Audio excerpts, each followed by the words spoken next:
Once upon a time, in a land of gold and green, lived the Sunflower Fairies.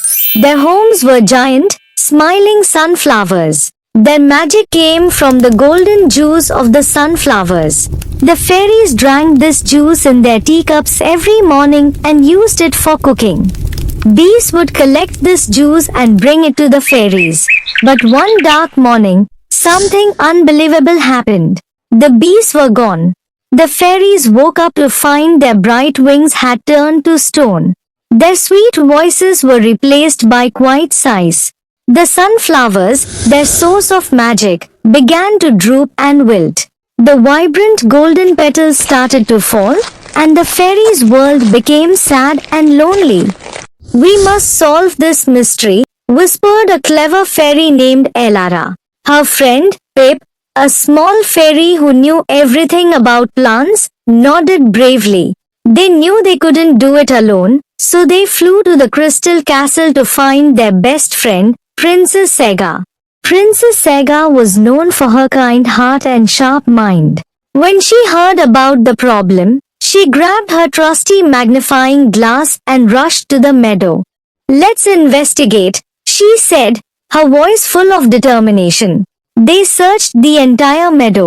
Elara noticed a shimmering silver dust on the wilting leaves. Pip pointed out that not a single honeybee was buzzing.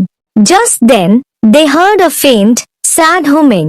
They found a tiny bee, named Buzz, sitting alone on a wilting sunflower.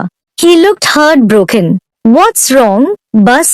asked Princess Saiga gently. The bee explained the strange mystery. "The witch Morgana put a spell on us bees. We were supposed to collect the sunflower juice and magic, but her magic made us take it all to her dark cave instead. She forced us to steal your magic." The fairies and the princess understood. The fairies' problem was because the sunflower juice's magic was being stolen by the witch. "We must get that magic back," declared Princess Saiga. They all agreed and followed Buzz to the witch's dark and scary cave. Inside, the air was cold. In the middle of the cave was a beehive.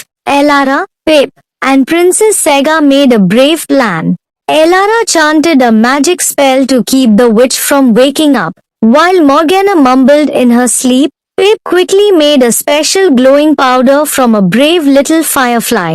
He sprinkled it on the bees, which gave them back their magic power. The bees moved their magic beehive to reveal a glowing crystal underneath. This crystal was full of the stolen golden juice, which Morgana's spell had turned into a crystal instead of honey. Princess Saiga, with all her courage, flew to the crystal and, with a swift tug, picked it up. As soon as she grabbed the crystal, Morgana woke up. The witch tried to cast a spell, but Saiga used the crystal to cast a counter spell. The witch immediately turned into ash. As they escaped the cave and flew back to the fairies, the glowing crystal shimmered brightly. The bees flew to a magical tree to build their hive. The golden juice burst from the crystal and covered the entire meadow.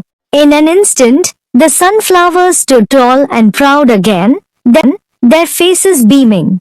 The fairies' wings returned to their sparkling, colorful selves, and their cheerful laughter filled the air once more. The fairies, the bees, and the princess had saved their magical world.